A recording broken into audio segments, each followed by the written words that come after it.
I guess on peut commencer avec des introductions. Moi, c'est Angela Plant et je suis la coordinatrice de recyclage pour l'université. Alors, je travaille pour une immeuble et je travaille beaucoup avec le Bureau de développement durable. On n'a pas fait ça hier, Holly, mais peut-être tu peux juste dire qui es-tu?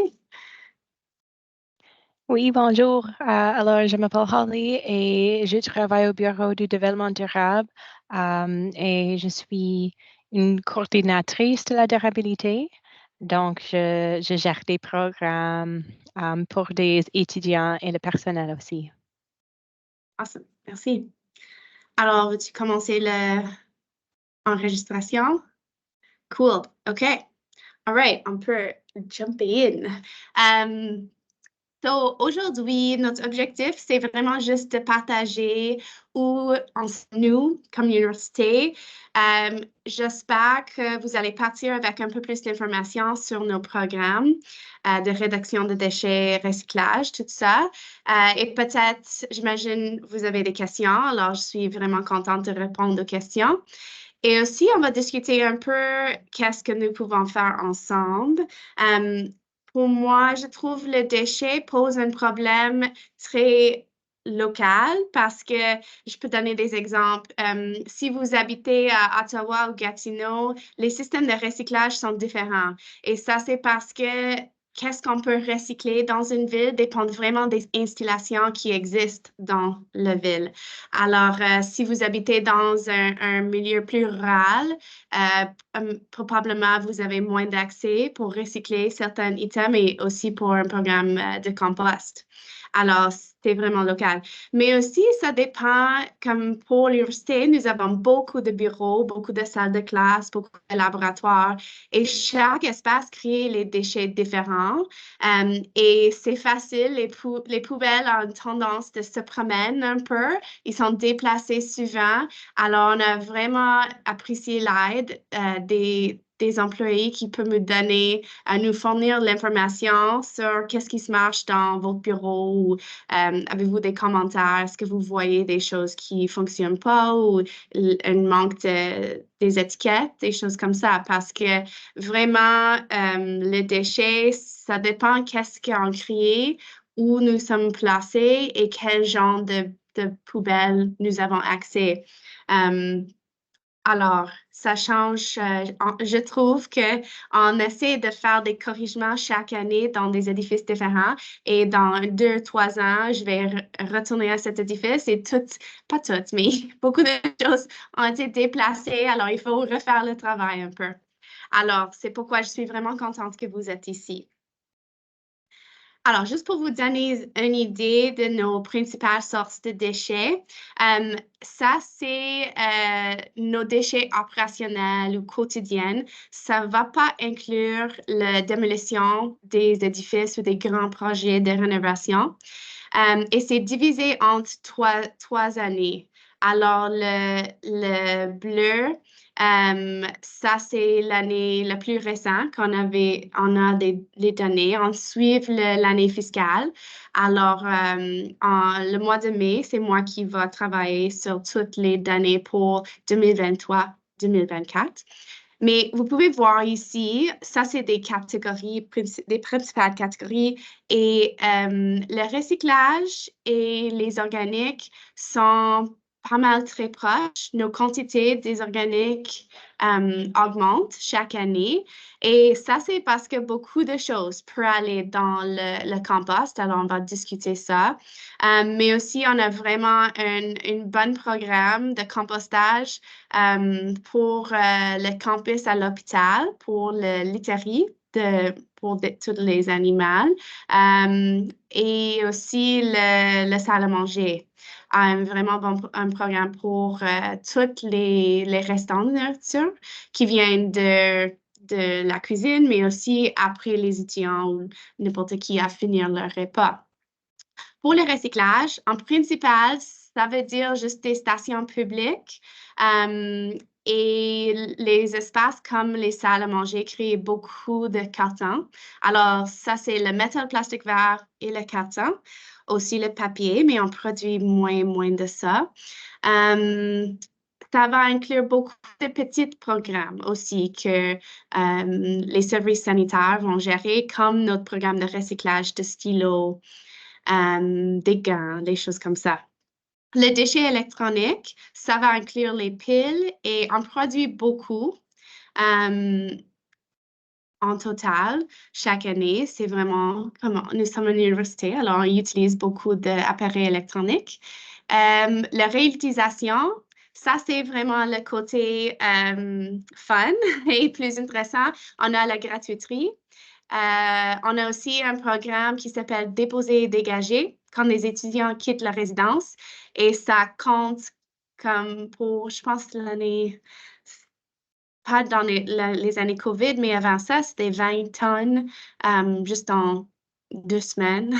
On a accueilli beaucoup de choses que les étudiants en résidence ont laissées. Aussi, on a un programme de réutilisation de meubles pour des employés. Alors, si vous avez besoin d'une nouvelle chaise à bureau, vous pouvez le demander. Et ça, c'est encore parce que des meubles on a beaucoup de meubles, alors ça, c'est un programme tellement important pour réduire le déchet à l'université. Mais finalement, vous pouvez voir que la quantité, la colonne la plus grosse, c'est le déchet. Et beaucoup de ce déchet vient des stations publiques. Les gens qui prennent pas le temps pour trier leurs déchets, ça c'est assez commun. Mais aussi des laboratoires où c'est vraiment plus difficile d'avoir des programmes de recyclage où des choses à seul usage sont pas recyclables, comme des pipettes ou des choses comme ça. Aussi, ça veut dire tous les meubles qui sont brisés, faits en plastique, qui ne peuvent pas vraiment être recyclés. Quand ils sont faits de métal, c'est facile, mais beaucoup des choses sont faites de plastique. Et aussi juste des choses, des articles encombrants. On a beaucoup de programmes comme on a un programme de recyclage de matelas pour des résidences, mais il y a toujours des choses, souvent d'équipements de laboratoire ou maintenant on a beaucoup des articles à bureau que personne n'utilise parce on utilise moins et moins de papier. Alors, beaucoup des articles qui sont faits en plastique, malheureusement, sont les déchets.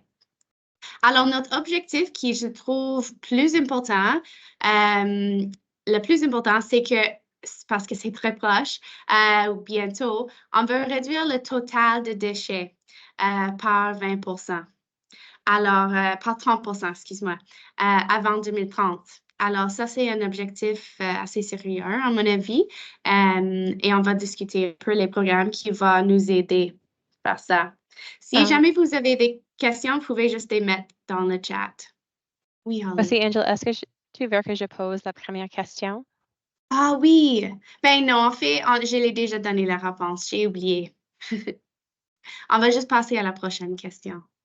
Mais je veux juste avant qu'on fait ça, parce que j'ai une question pour vous. Je veux discuter. Ça, j'ai mis un peu plus. Ça s'est passé hier quand j'essaie de change le diapositive. Juste un instant. Je vais. C'est pas une disco ici. Je vais arrêter de partager mon écran.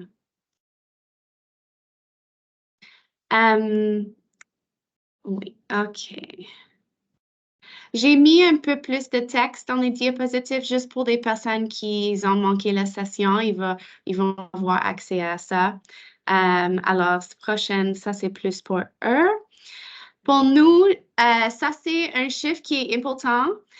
L'université, en général, nos taux de diversion, qui veut dire tous les articles qui ne sont pas envoyés à un site d'enfouissement, mais sont plutôt recyclés, réutilisés ou compostés. Notre chiffre total, c'était 61% l'année passée.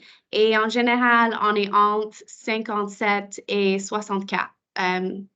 64, ouais. Alors, c'est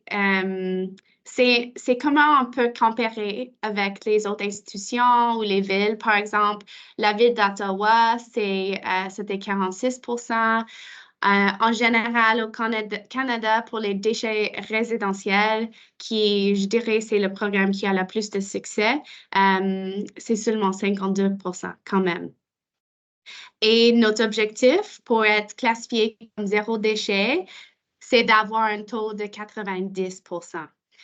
Et moi, vous pouvez voir ici dans le petit tableau que en réalité, beaucoup de nos déchets sont, c'est possible de ne pas envoyer en site d'enfouissement. Quand on fait une vérification des déchets, on fait ça chaque année, euh, c'est souvent comme 80% de nos déchets vraiment peut être compostés ou recyclés. Et des fois, ça peut être 90. Alors, c'est pas que c'est techniquement possible. C'est juste apprendre l'éducation et aussi peut-être l'effort de réduire la quantité totale de déchets parce qu'on sait que même avec des bonnes signalisations et l'éducation, des gens vont pas toujours juste prendre le temps pour recycler.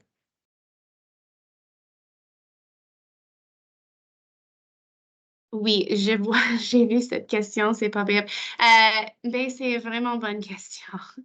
Peut-être il faut demander ça à quelqu'un avec un plus haut niveau de salaire que moi. Mais c'est sûr que c'est c'est difficile. Moi, je pense d'être dans le cas comme 70%, même ça va être difficile parce qu'on trouve que les gens juste prennent pas beaucoup de temps pour trier. Et souvent, le problème de déchets, c'est un problème immédiat. Quand vous avez déjà créé le déchet, il faut dealer avec très vite. Et ça veut dire que vous n'avez pas peut-être le temps pour penser aux autres options ou essayer de recycler. Alors ça, c'est pourquoi, à mon avis, il faut mettre plus d'emphase sur essayer d'éliminer le déchet avant c'est créé ou encourager des programmes de réutilisation. Alors, Holly a une question pour vous. Juste pour commencer, avez-vous des questions au sujet de, ou peut-être vous pouvez nommer un article qui vous trouvez pas facile à recycler ou composter?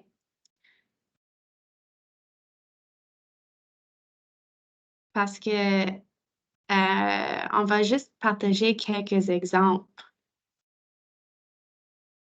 Bonjour, on peut ouvrir nos caméras Oui, bien sûr. Oui, oui.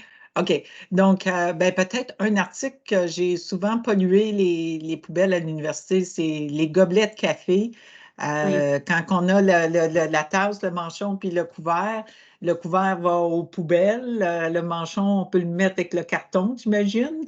Oui. Et le pot, la tasse de base au recyclage, si j'ai bien compris. En fait, ici, c'est le compostage. Compostage, oui, c'est ce que je voulais dire. Oui, oui. Et ça change. Je pense en Gatineau, ils disent le recyclage de papier, mais oui, on produit beaucoup de tasses de café ici à l'université et souvent, il y a les gouttelettes de café qui restent. Alors, les gens vont mettre ça dans le recyclage de papier et ça va contaminer tout le batch. Ça va être difficile à recycler. Alors, vous pouvez voir ici, dans nos stations de recyclage, on commence à ajouter une section juste pour des gobelets de café. Et ça, c'est quelque chose que j'aimerais juste mettre plus d'emphase on fait beaucoup d'expérimentation avec notre signalisation parce que c'est sûr, ça fait comme peut-être 10-15 ans qu'on a ces stations de recyclage. Maintenant, ils sont le standard dans les nouveaux édifices. Et on essaie de mettre les objets qui sont le plus communs à recycler. Et c'est sûr que on achète la section de tasses de café parce qu'ils en ont beaucoup. Mais c'est compostable. Mais vous avez raison qu'il faut jeter le couvercle. Le Taille Express, oui. Taille Express, la même chose. Idéalement, on va enlever le petit poignée en métal. Oui. D'autres... Compost, donc compost de taille. Dans le compost, okay. Oui. On fait tout emballage de nourriture à emporter à base de papier devrait aller dans le compost. Parce que c'est souvent souillé avec les restants de nourriture, la graisse. Ça inclut les choses comme les boîtes de pizza ils sont faits de carton, mais souvent, il y a des taches de graisse, alors on ne peut pas recycler ça. C'est mieux de l'envoyer dans le compost parce que c'est fait de papier, alors ça va se dégrader. En général, ça aide le processus un peu parce que ça donne plus d'air, plus d'oxygène dans le processus de compostage. Et ça va inclure aussi des sacs de papier, même des petits conteneurs pour un McDo, un hamburger. Même s'il y a un liner en plastique, comme dans une tasse de café, c'est accepté dans l'installation qu'on utilise, qui s'appelle OrgaWorld. C'est le même que la ville d'Ottawa en ce moment. Puis le litre de lait qu'on a, moi, je le mettais dans le plastique. Oui, OK, je vais expliquer ça un peu dans un instant. OK, Les merci. matériaux mélangés. Marc. Bonjour, merci. Moi, ma question, c'est plus concernant le rinçage. Nous, Oui. on rince à peu près tout ce qu'on met dans le recyclage, les canettes de liqueur, le lait, les bouteilles en vitre, les bouteilles en plastique. Est-ce que c'est nécessaire de rincer? Parce que là, on gaspille tellement d'eau que je ne suis pas sûr que c'est quoi qui est le mieux dans les deux. Ben, oui, c'est une bonne question. À mon avis, on a beaucoup plus d'eau qu'on a la terre pour mettre plus de strict enfouissement. Mais je pense que la réponse, c'est d'un côté, la qualité de travail pour des employés qui font le triage à une usine de recyclage, c'est beaucoup mieux si c'est rincé. Mais Okay. je trouve qu'on reçoit des conseils différents. Je trouve plus à Gatineau, il y a moins d'emphase sur ça, mais à la ville d'Ottawa et pour nous à l'université, nos partenaires de recyclage disent oui, il faut recycler les choses. Okay. Et si c'est, il faut laver les choses. Et s'ils ne sont pas rincés, ils vont juste les jeter. Parce que tous les cannages, là, les cannes de soupe, les cannes de tomates, n'importe quel cannage, nous, on rince tout ça, mais ça consomme beaucoup d'eau. Oui, c'est sûr, c'est sûr. OK. Merci. Oui. Désolé, Marc. C'est tout? Oui, j'ai dit merci. Bon, il y a peut-être autre chose, mais on va attendre parfait. pour voir. Oui, OK. Je vais juste partager ces ressources. Nous avons ici à l'université un recyclopédie où vous pouvez chercher des objets communs. Mais aussi, c'est pas une liste, c'est pas toutes les choses sur notre liste. Alors, si jamais en cas de doute, je vous encourage d'utiliser le navigateur de déchets de la ville d'Ottawa pour recycler sur le campus. Moi, je trouve ce moteur de recherche, c'est vraiment bon et c'est cool parce que vous pouvez chercher toutes sortes des articles. Et aussi, si vous ne le trouvez pas, vous pouvez mettre une suggestion d'ajouter ça à la liste. La ville de Gatineau a quelque chose de très similaire, mais notre programme ici à l'université, on a beaucoup plus en commun avec la ville d'Ottawa. C'est quand même des programmes et des compagnies différents, mais je trouve que c'est plus similaire. Alors, en cas de doute, vous pouvez utiliser ça. Ça, c'est les ressources. Et je vais partager ça la semaine prochaine. On va juste envoyer un petit recap et je peux partager ça. OK. Ça, c'est des matériaux mixtes, comme les cartons de lait. C'est sûr que le recyclage, c'était basé ou fondé sur le recyclage de papier et le métal. Mais de plus en plus, on produit le plastique. Alors, le plastique, c'est pas très rentable pour recycler et surtout certaines catégories de plastique. Alors, j'ai un exemple. Des plastiques, ils ont toujours des petites nombres ici qui veut dire quel genre, c'est quoi leur composition chimique. Moi, je ne peux même pas dire c'est quoi PETE, polyethylene, ethylene, tritrate, quelque chose comme ça. Mais je sais que, en fait, c'est numéro 1 et 2 qui sont assez recyclables, mais numéro 3, numéro 4 et 5, 6, 7 sont plus difficiles à recycler. Alors, ici à l'université, on accepte les numéros 5, mais pas des autres 3 à 7. Et c'est juste parce qu'il n'y a pas vraiment un business case pour recycler ces items. Souvent, le plastique pour les plats emportés, c'est fait pour être heat resistant. Alors, je pense que c'est un peu à cause de ça. Le styromus, c'est dans cette catégorie ici, c'est numéro 6 et c'est pas recyclable du tout.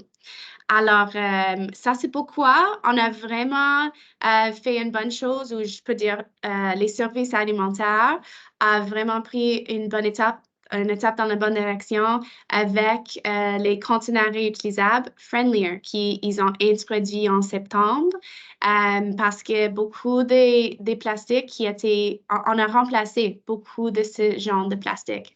Alors, ça, c'est vraiment fantastique. Pour des matériaux mixtes, ça veut dire le carton de lait, c'est un bon exemple qui s'appelle un Tetra Pak. C'est fait de papier avec un bouton, un liner en plastique. Alors, on peut les accepter. Ici à l'université, on les accepte dans le métal plastique vert, mais ils sont en catégorie séparée. Et il faut, chaque fois qu'on change le contrat, je trouve que c'est cet article qui va changer. Ah, ça va aller dans le papier. Ah, ça va aller dans le métal plastique vert. Alors, c'est vraiment une catégorie distincte et je ne sais pas, j'ai mes doutes si c'est vraiment recyclé. Comme je dis, il y a des produits où ça marche bien, le recyclage, comme le métal, mais il y a des produits où ça ne marche pas très bien et c'est juste d'avoir des doutes si c'est vraiment recyclable. Mais à mon avis, on crée trop de déchets, on n'a pas vraiment d'autres options, sauf qu'on crée plus de sites d'enfouissement ou plus d'incinérateurs qui créent la pollution et souvent sont placés dans les quartiers moins avantagés et ne sont pas très populaires. Personne ne veut ça dans leur arrière-cour. Et c'est important, ça prend de la terre et beaucoup de ressources. Oui, Marc. Est-ce que c'est vrai qu'on est supposé, pour le carton de lait, exemple, est-ce que c'est vrai qu'on est supposé enlever le bouchon et le jeter et seulement recycler le contenant? Ça dépend où vous êtes, mais ici, moi, j'ai réussi le conseil juste de le laisser ensemble. OK, Oui. merci. Perfect. Merci. Oui. Les autres produits que je trouve vraiment difficiles de recycler, c'est des textiles et des articles ménagers. Comme j'ai dit, il y a beaucoup de choses faites en plastique. Et quand c'est un plastique dur, comme une chaise ou souvent en résidence, ils vont avoir des petites étagères ou des choses pour organiser leurs items en plastique. Et si c'est cassé, ça va aller dans la poubelle. Parce que c'est différent. Le recyclage quotidien, c'est vraiment pour les articles d'emballage. C'est pas fait pour des articles comme une bouteille de plastique brisée. Et les textiles, ils sont faits de toutes sortes de matériaux. Alors, souvent, dans nos textiles, on va trouver le plastique avec le coton et ça doit être tout séparé pour recycler. Alors, ça, c'est pourquoi le recyclage de textiles, c'est vraiment une industrie un peu en péril. Ça devient plus et plus difficile à recycler nos textiles à cause de tout le plastique qui se trouve dedans. Oui, j'ai vu une autre question, mais c'est disparu. C'est qu'en est-il du verre? Ah, c'est Alors, ça. Oui. Le verre, c'est recyclable, mais ça prend beaucoup de chaleur. Même que le métal, mais à mon avis, le verre, c'est beaucoup mieux pour des programmes de réutilisation, comme par exemple à le beer store où toutes les bouteilles en verre vont être réutilisées. Alors, moi, je place toujours le verre je préfère que ça soit dans cette catégorie. Mais pour le recyclage, oui, ça peut être recyclé, c'est juste, ça va prendre beaucoup d'énergie. J'ai une sous-question par rapport à Oui, ça. sure. Donc, j'ai remarqué que certains contenants à l'épicerie étaient dans des pots de plastique. Ils ont fait le virage aux pots de maçon, là. Oui, on essaie de les recycler, mais tant qu'on achète une soupe toute faite, on a encore le contenant. Oui. Donc, est-ce que le fait qu'ils ont passé du plastique au verre est mieux si on le recycle, si on le réutilise pas? Oui, si on ne les réutilise pas, probablement pas. Parce que ça prend beaucoup d'énergie pour le transporter, parce que c'est plus lourd. Et comme je dis, oui, ça va prendre l'énergie, mais ça, oui, peut-être ça, c'est un rabbit hole qui prend plus de recherche.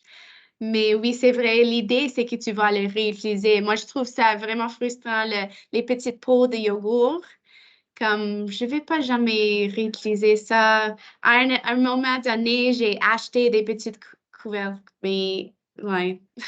Au moins, avec des promesses, tu peux trouver quelqu'un qui peut-être va faire les cornichons ou quelque chose, mais Ben, oui, c'est ce que j'ai bonne commencé à question. faire. Je les gardais pour les offrir sur les réseaux sociaux, là, sur Kijiji, Oui. mais je commence à en avoir beaucoup.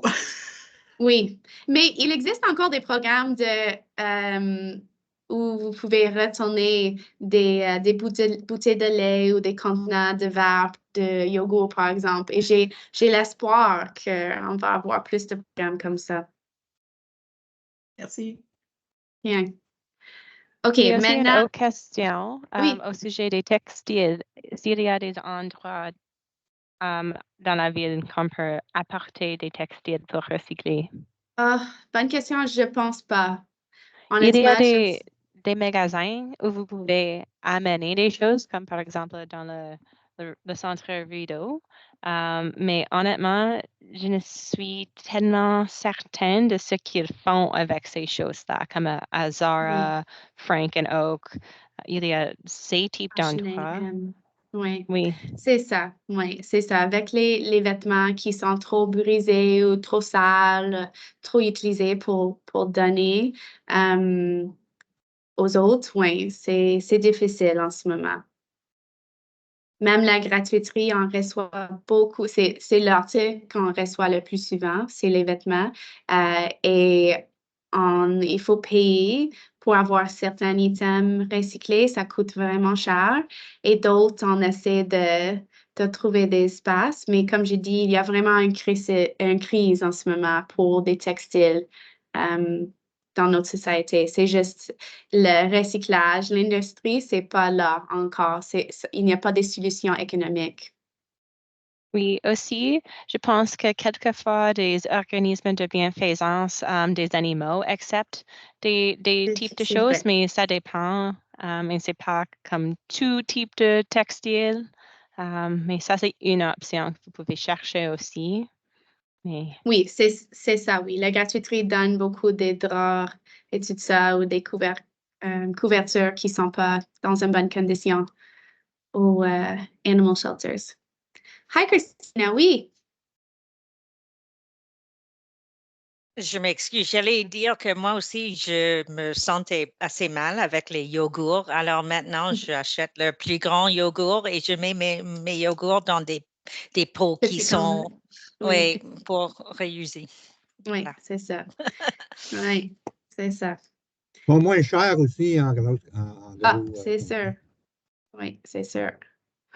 OK, on va passer au compost parce que, à mon avis, c'est quelque chose, j'imagine vous avez vu le courriel que j'ai envoyé avec cette invitation et on essaie de vraiment encourager le compost. Il y a plusieurs raisons pour ça. Un, c'est juste le compostage, c'est efficace. En nature, les choses se dégradent naturellement et ça crée des produits utiles comme les nutriments, la terre pour les jardins. Et en plus, d'un côté, c'est ça. C'est juste le compostage, c'est un processus beaucoup plus efficace que le recyclage, par exemple. Mais en plus, d'un côté, quand on pense de la crise climatique, c'est vraiment un problème quand on voit les organiques dans un site d'enfouissement. Parce qu'il y a un manque d'oxygène, les choses ne peuvent pas se dégrader naturellement et ça crée le gaz méthane. Alors, ça, c'est un gaz à effet de serre très sévère. Et je pense que c'est 21% de les émissions de méthane au Canada viennent de nos sites d'enfouissement. Mais en général, je pense que c'est 7% de nos émissions de gaz à effet de serre viennent des sites d'enfouissement. Alors, ça, c'est pourquoi tous les gouvernements veulent encourager le compostage, n'importe quel côté politique. C'est juste plus efficace, moins cher et ça crée moins de méthane. En plus, en ce moment, ici à l'Université d'Ottawa, beaucoup de nos déchets sont compostables. On a fait une vérification de déchets à Lamoureux en automne avec un club éco de la faculté d'éducation et on a trouvé que 60% des déchets de cet édifice étaient compostables. Alors, moi, j'aimerais voir le compost partout parce que, comme j'ai dit, tout l'emballage pour les plats emportés, en général, si c'est fait de papier, c'est compostable. Toutes les tasses de café sont couvertes, parce que je n'ai pas traduit les mots là, désolé. Et aussi, tout le papier à essuie-tout. Ça, c'est pourquoi dans notre salle de bain, on a juste remplacé le sac dans les salles de bain avec un sac vert, qui veut dire à l'entretien sanitaire, ça devrait aller dans le compost. Et on ramasse beaucoup de ça dans le compost. Idéalement, on va ne pas avoir des dispensateurs de papier essuie-mains parce que ça vient quand même des arbres, mais c'est compostable. Ça ne peut pas être recyclé. C'est déjà le papier comme ça, c'est déjà trop dégradé pour être recyclé encore. C'est ça. Alors, question au sujet de qu'est-ce qu'on peut mettre sur le compost?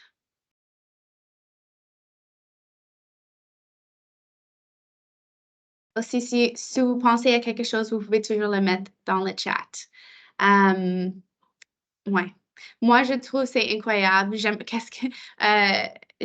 voir et quelque chose des bonnes nouvelles avec nos événements dehors, c'est que souvent, quand on a, par exemple, le Poutine Fest ou les Beaver Tales, tout ce qui est donné est compostable. Alors, on peut juste éliminer la poubelle et les personnes n'ont pas l'option.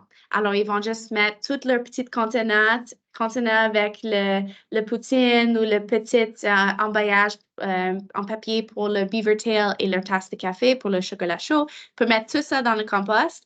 Et ça, c'est comment on va réussir. On ne peut pas juste mettre toute l'emphase sur l'éducation, les affiches.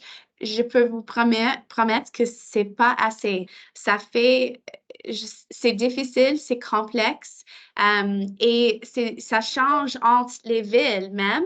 Imagine, nous avons les étudiants et même des académiques qui viennent de partout dans le monde et partout dans notre pays. Alors, ils sont pas habitués au système de recyclage ici à Ottawa et Gatineau, qui est même différent un côté du frontière. Alors, ça, c'est pourquoi, à mon avis, des événements dehors sont vraiment une bonne opportunité pour juste avoir juste une option et d'assurer que quand on donne des ustensiles, ils sont compostables, tout l'emballage. Si on donne des canettes pour le liqueur, peut-être ça, il faut ajouter un métal plastique vert, mais pour le Beaver Tail, le festival d'hiver, ça marchait tellement bien, juste avoir les composts. Et personne, ça prend pas beaucoup de réflexion. On peut juste mettre tous dans un bac. OK. Alors, j'aimerais juste demander, Holly va demander une question. Si vous avez un bac à compost dans votre cuisine, dans le bureau, pas à la maison, dans le bureau, ça, parce que ça, c'est un domaine où on essaie de changer la quantité de compost dans la cuisine.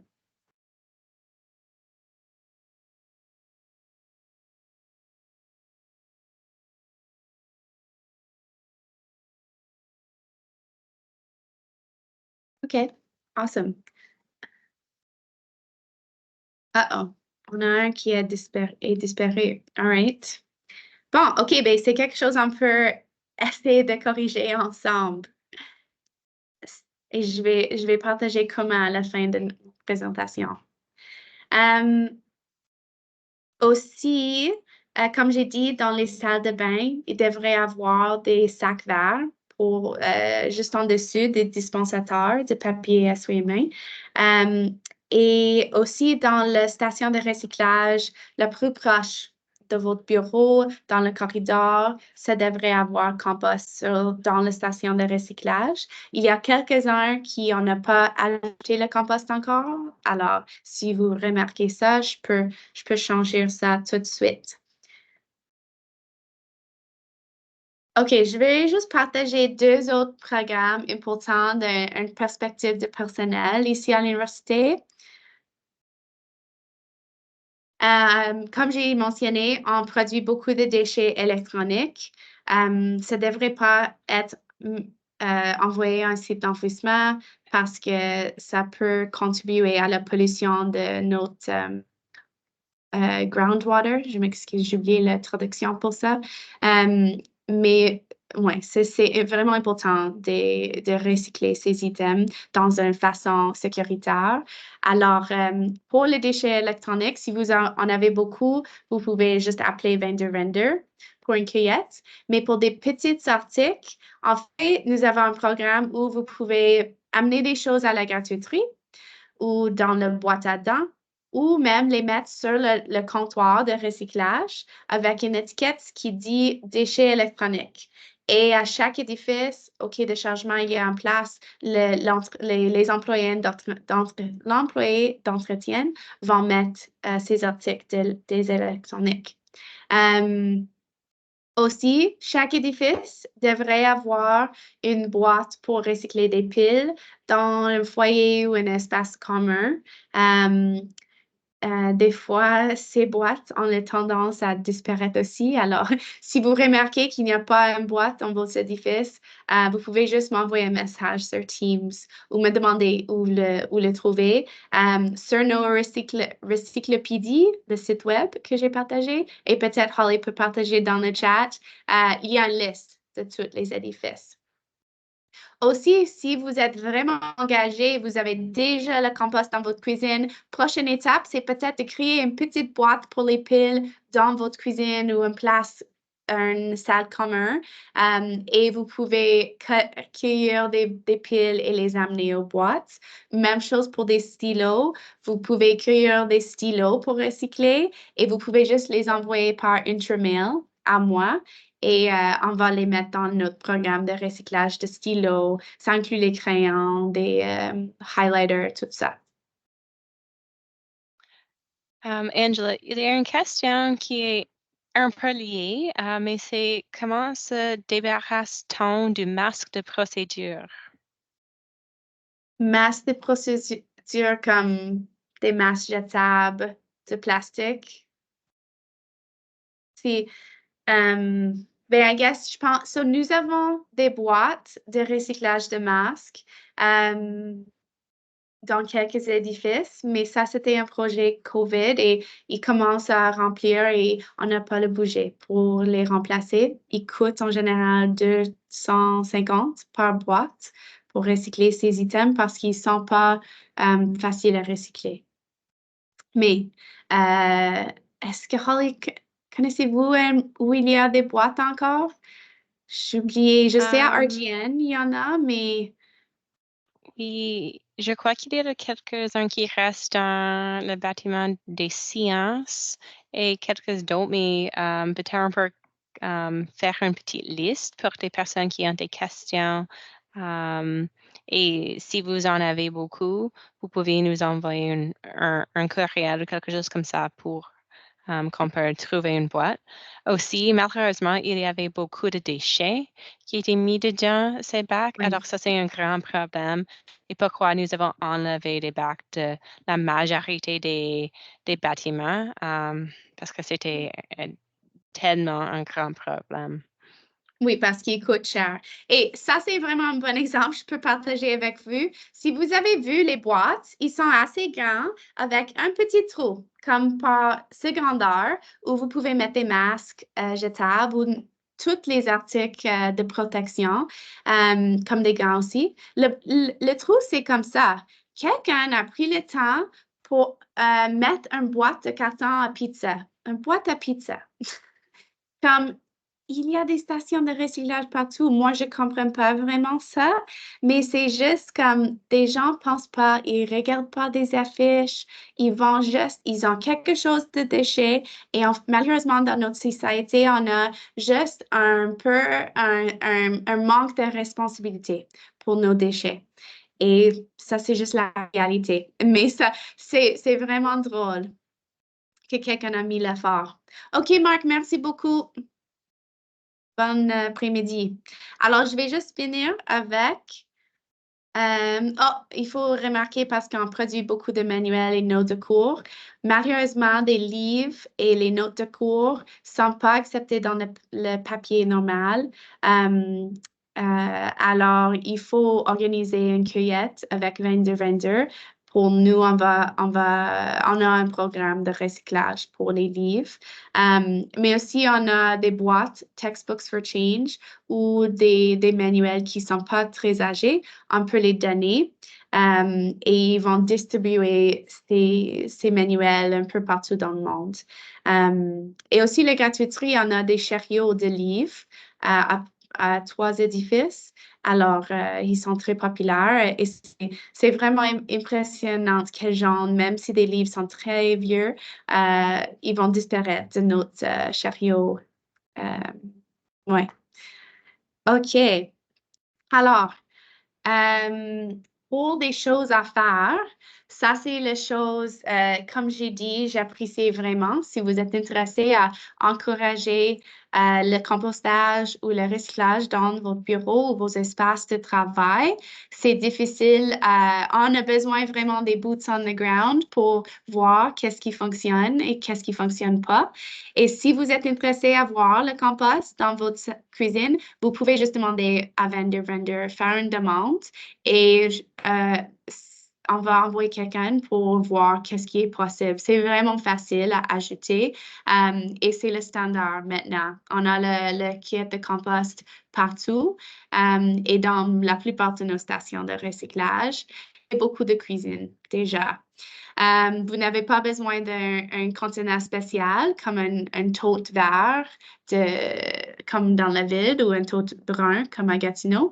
Vous pouvez juste avoir une petite poubelle avec un sac vert et l'entretien sanitaire va savoir que ça doit aller dans le compost.